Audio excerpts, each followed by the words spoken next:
जी नाज़रीन, प्रोग्राम के दूसरे हिस्से में आपको खुशामदीद कहते हैं और आपको पता है कि इस सेगमेंट के अंदर आप टॉपिक भी अनाउंस करते हैं और अपनी मौजूद मेहमान शख्सियत से आपका तारुफ भी कराते हैं, उनकी गुफ्तगू भी आपको सुनवाते हैं। हमारा आज का मौजूद रहेगा पाकिस्तानी सॉवरेनिटी के अर्जी सलामती के लिए जो हर मुल्क का बुनियादी हक है, वो क्या इक़दामात उठाते हैं, किस तरह से जो है वो ये सारा सिलसिला चलता है। मगर हम देखते हैं कि पाकिस्तान में यके बाद दीगरे जो है वो इस तरह के वाक़यात होते हैं, बड़े बड़े नेटवर्क्स पकड़े जाते हैं और हम कुछ अरसे के बाद उन तमाम चीज़ों को बिल्कुल फरामोश कर देते हैं। इस बेहतरीन मौजू के ऊपर गुफ्तगू करने के लिए हमने आज जिस मौजूद मेहमान शख्सियत को अपने प्रोग्राम में दावत दी, आपकी शख्सियत किसी तारुफ की मोहताज नहीं, जर्नलिस्ट जनाब मासूम रिजवी साहब हमें पाकिस्तान से ज्वाइन कर रहे हैं। आपको प्रोग्राम में खुशामदीद कहेंगे, आपकी खिदमत में सलाम अर्ज़ करेंगे।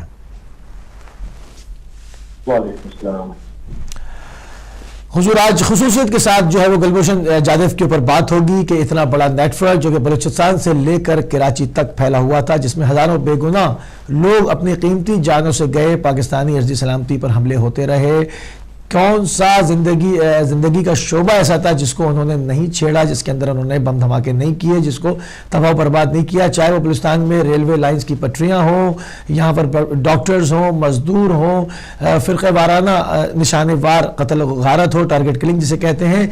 तमाम चीज़ों के अंदर एक नेटवर्क पकड़ा जाता है, बड़े बड़े लोगों से के साथ उसके संबंध जो है वो एक ताल्लुक़ ज़ाहिर होता है, तमाम बहुत बड़ी जॉइंट इन्वेस्टिगेशन होती है, तमाम चीज़ें सामने आ जाती हैं, वो साहब पकड़ भी लिए जाते हैं, इकरार भी कर लेते हैं, मीडिया में पेश भी कर देते हैं, सब कुछ हो जाता है। मगर उसके बाद हम देखते हैं कि एक जादुई शख्सियत हिंदुस्तान से आती है, आके जो हमारे प्राइम मिनिस्टर से मिलती है, उसके बाद फौरन जो ये मामला है आलमी अदालत में पेश हो जाता है और वहाँ का जो रिजल्ट है उसने कल पूरी पाकिस्तानी कौम को मायूस किया। ये सिलसिला किधर जाएगा मासूम रसी साहब? बिल्कुल दुरुस्त फरमा रहे हैं आप। गुलभूषण जादव को जो है वो 3 मार्च को पकड़ा गया था, सबसे ज्यादा हो चुका है, लेकिन मसला ये है कि अब मामला जो कुछ था वो तो अपनी जगह था। अब आलमी अदालत का जो फैसला आया है असल में ये बुनियादी मौजूद है। तो इसमें मैं ये करूंगा कि मेरे ख्याल में केस में बहुत सारी चीजें ऐसी थी जो कमजोरी का निशानदेही करते हैं। पहली बात तो ये कि पाकिस्तान ये केस मुसलसल इस चीज पर लड़ता रहा कि ये मामला आलमी अदालत इंसाफ के दायरा कार में आता ही नहीं। तो भेजा क्यों वकील? ये बना हुआ तो भेजा क्यों वकील? जब आपका केस ये बना हुआ ये मौके पेश करने के लिए रहेगा तो ये मामला जो है आलमी अदालत इंसाफ के दायरा कार में नहीं आता, दायरा इख्तियार में नहीं आता। अच्छा, और अपनी सारी तवानाई उस तरफ लगा दी, तवानाई लगा दी तो आउटराइटली पहला फैसला तो यही आ गया कि जी ये दायरा कार में आता और वियना कन्वेंशन के तहत 2068 तक रखने का भी हुक्म दे दिया। अब पाकिस्तान पाबंद है कि ये दोनों एहसामात माने और जब तक आलमी अदालत से इंसाफ हतमी फैसला नहीं सुनाती उस वक्त तक पाकिस्तान सजाए मौत की सजा सुनाई है उस पर अमल दरामद नहीं करता। अच्छा, अब यहाँ पर मामला जो है, अब यहाँ पर रिजवी साहब यहाँ पर बात ये बनती है, देखें ये सब तो डिसीजन आ गया ना, अभी इसके ऊपर हम थोड़ा सा लेटर ऑन बात करेंगे, थोड़ा सा इसके तमहीदी गुफ्तगू में चले जाएं, इन चीज़ों को जरा सा और देख लें, हम अपनी वीकनेसेस देखेंगे। हमारे प्राइम मिनिस्टर साहब ने एक मरतबा भी इस शख्स का नाम पार्लियामेंट में खड़े होकर नहीं लिया और पार्लियामेंट किया अपने किसी खिताब में नहीं लिया, जिक्र ही नहीं किया। अब तमाम जब एक पेज पर जब हम नजर नहीं आते तो हम क्या करेंगे? और इसके बरक्स अगर हिंदुस्तान में देखें तो वहां पर पूरे थ्रू आउट हिंदुस्तान में जो है वो एक सिरे से दूसरे सिरे तक एहतजाज हुए, तमाम सियासी पार्टियां इस पर मुत्तफिक थी और उनकी जो है वो वजारत दिफा ने खुले अल्फाजों में कहा कि हम उसको वापस लाएंगे। क्या ये हमारे ऊपर उनकी वाज़े आशकारा बरतरी का सबूत नहीं है?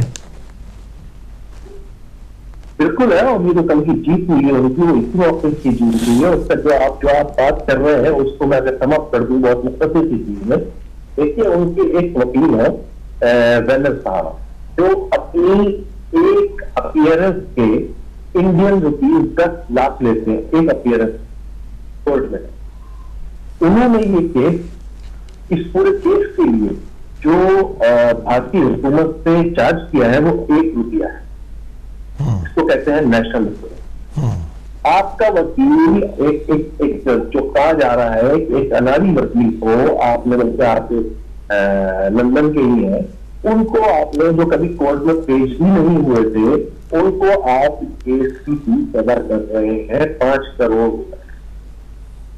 This is the difference between जो भी आप बात कर रहे थे नेशनलिज्म, तो एक नेशन के तौर पे इसको फाइट बैक कर रहे हैं, और हम हमारे सामने देख के हमने जो किया और जो हमारा वकील इस तरह ले रहा है, तो जाहिर है ये फर्क होता है।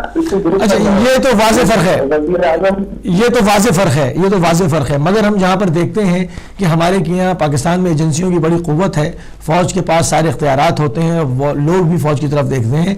हालांकि एक डेमोक्रेटिक और एक इस तरह की तमाम चीज़ों में ऐसा नहीं होना चाहिए, मगर हम क्या करें, हमारा सिस्टम ही ऐसा है, क्योंकि सियासतदान आकर इस तेज़ी के साथ जुटना शुरू करते हैं कि लोग ताकतवर इदारों की तरफ देखते हैं और उनकी आखिरी उम्मीद भी वही होते हैं। तो यहाँ पर ऐसा क्यों नहीं हुआ, जबकि मालूम था हमारी एजेंसियों को भी कि अगर हमने ज़रा सी ढील दी तो ये हमारे सियासतदान इसको भी पॉलिटिसाइज करेंगे और इससे जान छुड़ाएंगे, अपने गले नहीं लेंगे। तो क्यों इतना इसको ढील छोड़ी गई, फौरन फांसी क्यों नहीं दी?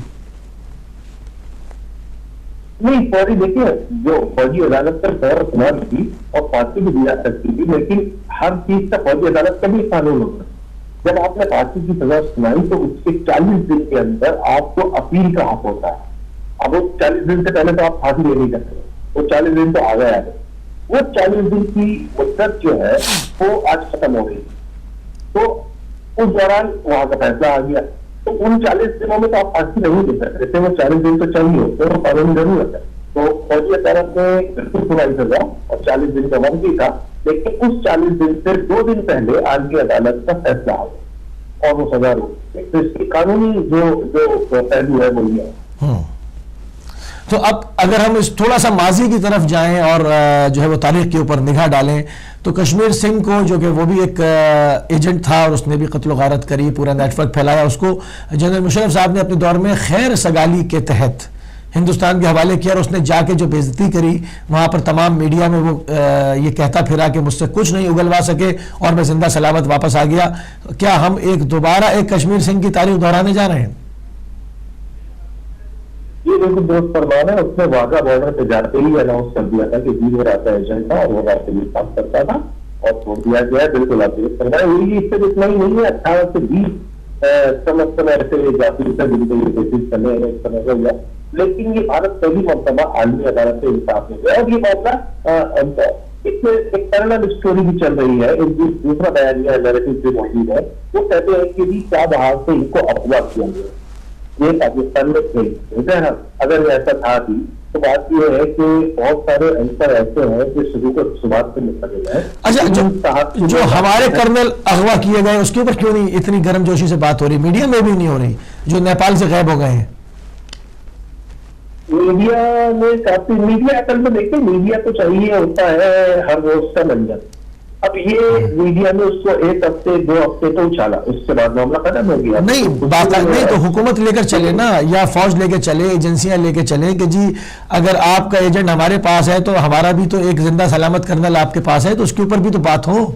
वो तो अपना आदमी आपके नजरों के सामने से छुड़ा के लेके जा रहे हैं और हम अपने एक कर्नल की बात नहीं करेंगे। नहीं, वो सूरत में करेंगे मुस्तफा जब वो कर्नल भारत में हो, ऑफिशियली तो नहीं है।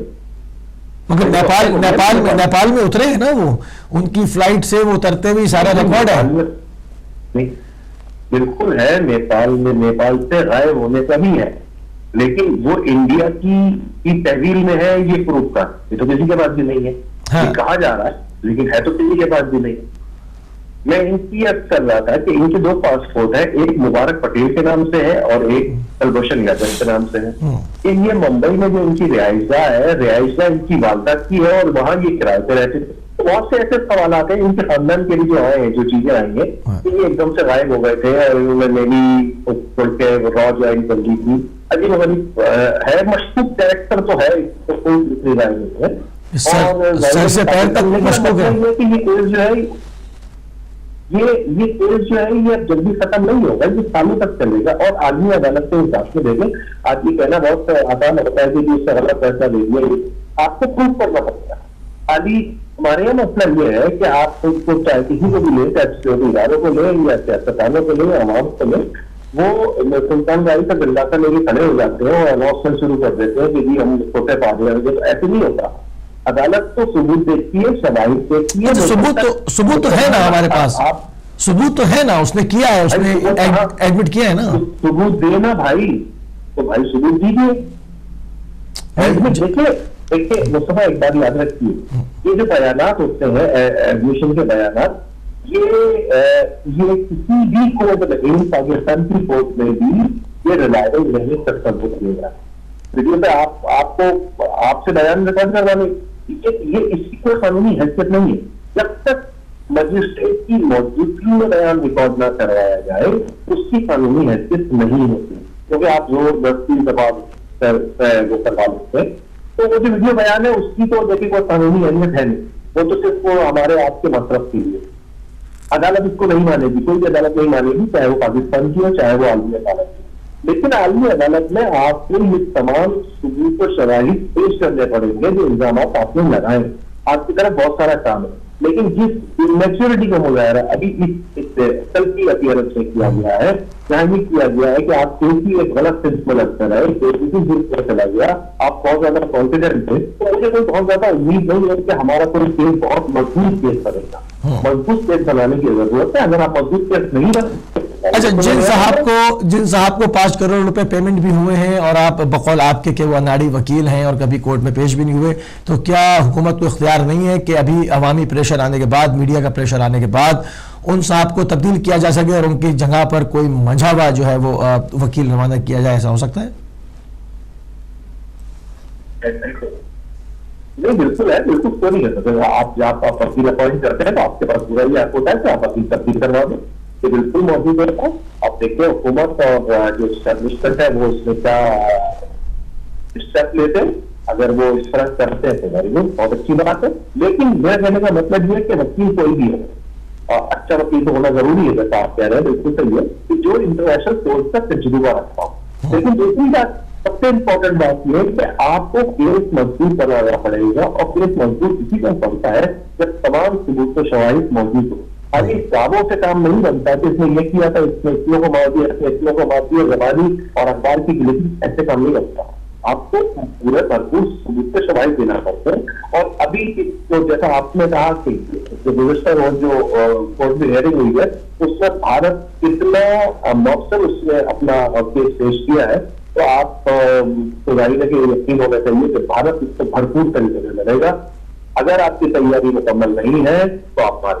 नहीं हुजूर, तैयारी तो अपनी जगह पर है, हम एक पेज पर भी नहीं है। हमारे प्राइम मिनिस्टर साहब ने एक मर्तबा भी अपने मुंह से उसका नाम नहीं लिया, उसके ऊपर जो है वो कोई बात ही नहीं की। उसके बाद जो है उन लोगों से मिलते रहे। फिर हम अगर फौज की तरफ से भी देखें तो वहां पर भी जो है वो मतलब इसके ऊपर कोई वो नहीं है। कश्मीर सिंह आपके सामने, वो उसको तो किसी सियासतदान ने नहीं छोड़ा था, उसको तो खुद जनरल साहब ने छोड़ा था।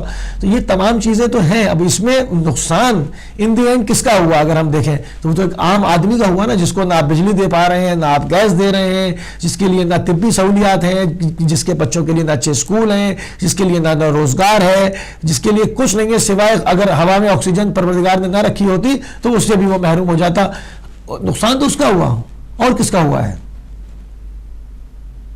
देखो, नुकसान से ज्यादा, नुकसान तो आप कह रहे हैं कि बिल्कुल दुरुस्त है, लेकिन ये जितने इल्म से मिलने चल रहे हैं, चाहे वो सियासतदान हो चाहे वो फौज हो, ये जो अयाशी चल रही है, ये तो मेरी और आपकी कॉस्ट से चल रही है ना, मेरी और आपकी जेब से चल रही है ना। ये कहाँ से चल रही है? इसको हम ही तो पे कर रहे हैं। इनके पास क्या आता है? हुकूमत चलाने की हम ही बनते हैं ना। तो ये तो पाकिस्तान में रिवायत बन गई है कि जी चीजों को। अच्छा, और दूसरी एक बात तो और भी है, ईमानदारी वाला बात, अगर मैं कभी तजजिया करता हूँ तो मैं देखता हूँ कि हमारे यहाँ पूरे माशरे में, मैं तो ये बात किसी खास इदारे की नहीं कर रहा, किसी खास इसकी नहीं कर रहा, चाहे वो फौज हो, चाहे वो सियासतदान हो, चाहे वो तालीम हो, चाहे वो फन हो, हमारा मयार बहुत नीचे गिर गया। हमारा जनरल आईसी बहुत नीचे चला गया। तो ये जो आलमी फोरम होते हैं ना, उसमें मामला इतने आसान नहीं होते, उसमें बहुत तगड़ा केस बनाना पड़ता, काबिलियत चाहिए होती। लेकिन अगर आप बिना जायजा लें तो हमारे यहाँ काबिल लोग मौजूद ही नहीं है। मिसाल के तौर पर सवाल करता हूँ कि आप किस वकील को देखें, आपके यहाँ बड़े बड़े वकील हैं, लेकिन वो पाकिस्तान के अंदर बड़े हैं, उससे बड़े नहीं है। देखिए, मैं आपको बताऊं कि यही आलमी इदारा से इंसाफ है, पाकिस्तान का एक जज भी रह चुका है, शायद आपको हैरत होगी, और वो थे सर जफरुल्ला खान, जो पाकिस्तान के पहले वज़ीर हाजिया थे। वो आलमी अदालत इंसाफ में जज रहे हैं 3 साल। उसके काबिलियत और माजरत के साथ, क्योंकि वो कादियानी थे तो पाकिस्तानी इसको मानते ही नहीं है, तारीख से ना हट गया है, लेकिन ये कि काबिलियत मौजूद थी आपके पास, लेकिन वक्त के साथ साथ अब काबिलियत का वक्त खत्म हो चुका है। आपके पास कुछ क्वालिटी के लोग ही मौजूद नहीं है जो इंटरनेशनल फोरम से जाके बात कर सके, रिप्लेस कर सके। तो फिर इस पर फातिया पड़े फिर? मुझे तो बहुत ज्यादा उम्मीद तो उसके बाद नजर नहीं आती कि हम कोई मजबूत केस पेश करेंगे। देखिए, ये कोई सियासी केस तो है नहीं, नहीं ऐसा केस है कि डॉन में हेडिंग लगा, अच्छा चले, अच्छा इसको जैसे मुतासिर हो जाए, इसको एक दूसरे फोरम से, इसको एक दूसरी जहत से देख लेते हैं। बिल्कुल नजरें इस पर से हटा देते हैं, जो सामने हो रहा है इस पर से कतई नजर इसको नहीं देखते, इसको दूसरे एंगल से देखते हैं। अगर कहीं ये कहा जाए कि एक बहुत बड़ा मसला था, हिंदुस्तान भी आमादा था बाकायदा लड़ने के लिए, एक फिजा उन्होंने तैयार कर ली थी, सब कुछ, कि अगर पाकिस्तान ने फांसी दी तो मामला खराब हो जाएंगे, कहीं ऐसा तो नहीं है कि हमारी भी हुकूमत ने, एजेंसियों ने सोचा होगा कर करा के इस मामले को ठंडा करके, कूल डाउन करके 2-4 साल में आलमी अदालत में ले जाके मामले को निपटा के इसको वापस कर दो, और ताकि कोई झगड़ा ही ना हो। ठीक है, पकड़ तो लिया, नेटवर्क तहस नहस कर दिया, लोग नहीं मर रहे, अब मामला कंट्रोल में है, इसको जाने दो, कहीं ऐसा तो नहीं है? देखिए, ऐसे मामला में ये चांस तो बहरहाल मौजूद होता है कि कहीं ना कहीं किसी उससे कोई बड़ी डील हुकूमतों के दरमियान हो जाती है और रिलैक्सेशन दिए जाते हैं, फिर ही होता है, ये इसका कोई वो नहीं है। लेकिन मैं आपको यही बताता चलूँ कि आलमी अदालत इंसाफ के हुक्म के बरखिलाफ अमरीका दो जगह पे अमरीका में मौत की सजा दी जाती है, लेकिन अमरीका आलमी अदालत इंसाफ का मुकाबला कर सकता, पाकिस्तान लड़ा नहीं कर सकता। लेकिन जो आपने सवाल किया कि कभी कभार ऐसा होता है कि बहुत बढ़िया, जब आप देखेंगे माहौल बेहतर हो रहा है, मुलाकात के साल के तौर पर शुरू हो रहा है चीजें, तो आप जैक्सन के तौर पर आप ये चीजें करते हैं जो आप इसकी तरफ आप इशारा कर रहे हैं, तो हो सकता है कि मुस्तकबिल में कोई इस तरह की बात हो जाए। लेकिन फिर जब जो हालात की पता है पाकिस्तान और भारत में रह गए, उसमें तो कोई ऐसी उम्मीद फिलहाल नजर नहीं। ठीक है, बहुत शुक्रगुजार है। ये जरूरत करने की उम्मीद नहीं करते, नहीं जरूरत छोड़ने की जरूरत नहीं कर सकते, या उसको जो है वो फांसी की जरूरत लेकिन हम और असल में बाद में मुझको सभी आपका टाइम खत्म हो रहा है, हमारी जो आप बात कर रहे हैं, न छोड़ेंगे न फांसी दे पाएंगे। अब पाकिस्तानी जो है ना, वो हाँ और ना के दरमियान जीते, तो ना हाँ होती है ना होती है, तो आपका मौके सर ये क्षण बीच में ही है, यानी ना छोड़ते बन रही है ना टांगते बन रही है उसको। जी, क्योंकि हम एक पेज पर है नहीं ना, हमें कौम ही नहीं है। ठीक है मासूम रिजवी साहब, बहुत शुक्रगुजार हैं, बहुत ममनून है, बहुत मशकूर है कि आपने अपना कीमती टाइम दिया और इसके ऊपर बहुत उम्दा जो है वो गुफ्तगू की, इस मामले को खोला, बहुत इंतहाई मशकूर है। अस्सलाम वालेकुम रहमतुल्लाह। जी नाज़रीन, आप सुन रहे थे जर्नलिस्ट मासूम रिजवी साहब को, कराची पाकिस्तान से। आपने गुलबशन जादेव के ऊपर जो है वो सैर हासिल गुफ्तगू, क्योंकि वक्त बहुत कम होता है और हम चाहते हैं कि इसके अंदर कोई ख़ास जो नुकात हैं वो अपने नाज़रीन की खिदमत में पेश किए जाए कि मामला कहाँ से शुरू होकर किधर जा रहा है। मगर असल बात फिर मैं उसके ऊपर वापस आ जाऊँगा कि असल जो नुकसान है वो आवाम का है, वो उन पिसे हुए लोगों का है जिनका बुनियादी हक, पैदाइशी हक उनको नहीं मिलता, ज़िंदगी की ज़रूरियात से उनको महरूम रखा जाता है और उनको जो है वो नस्ल दर नस्ल ग़ुलाम रखा जा रहा है, उनको शऊर ही नहीं दिया जा रहा, तालीम से महरूम, तिब्बी सहूलियात से महरूम, सोच से महरूम, फ़िक्र से महरूम, वो तमाम चीज़ों के साथ उनको जो है वो इतना कुचला हुआ है। और उसके बाद आप देखते हैं कि एक नेटवर्क पकड़ा जाता है जो कि मासूम लोगों को मार रहा था, और उसको भी जो है वो किसी डील का जो है वो शाखसाना ना बन जाए। इसके ऊपर हमने बात की मुख्तलिफ जहतों के साथ, उसका जो है वह नाज़रीन तज़किया सुना आपने भी, हमने भी, कि ये मामला किधर जा रहा है। लगता तो ऐसे ही है कि बहुत इसको कूल डाउन करके,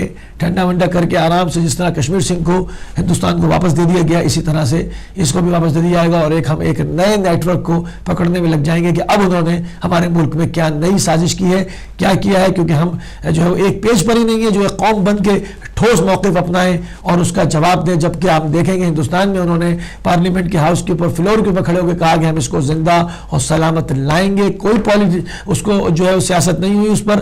तमाम लोग आ गए, जैसे अभी रिजवी साहब ने कहा कि उनका जो इतना बड़ा वकील केस लड़ रहा है, जिसके जो कि बहुत ज़्यादा, एक बार कोर्ट जाने के लाखों रुपए चार्ज करता है, मगर उसने इस पूरे केस के सिर्फ हिंदुस्तानी 1 रुपया चार्ज किया। इसको कहते हैं नेशनलिज्म। और उसके बदले में हमारे जो वकील हैं, जो कि बकौल हमारे गेस्ट के वो जो है वो इतने एलिजिबल नहीं थे कि वो जाएं इस केस को हैंडल करें, उनको 5 करोड़ रुपए दिए गए हैं। ये तमाम चीज़ें नाज़रीन आपके सामने हैं। जब हम एक पेज पर आएंगे और मौक़िफ़ एक होगा, कौम बनेंगे, तो फिर हम कोई मजबूत फैसला कर पाएंगे। मगर हम हर दफ़ा एक लफ्ज़ है बदकिस्मती से ये कह के मामले को जाने देते हैं और अपनी मजलूम आवाम के ऊपर मज़ीद जुल्म को बर्दाश्त कर लेते हैं। नाज़रीन, प्रोग्राम का सिलसिला जारी व सारी रहेगा। हमें जाना होगा एक मुख्तसर सी ब्रेक पर, ब्रेक से वापस आएंगे, आपको भी प्रोग्राम में शामिल करेंगे और आपकी कीमती आरा का हमें शिद्दत से इंतज़ार रहता है। लेते हैं एक मुख्तसर सी ब्रेक।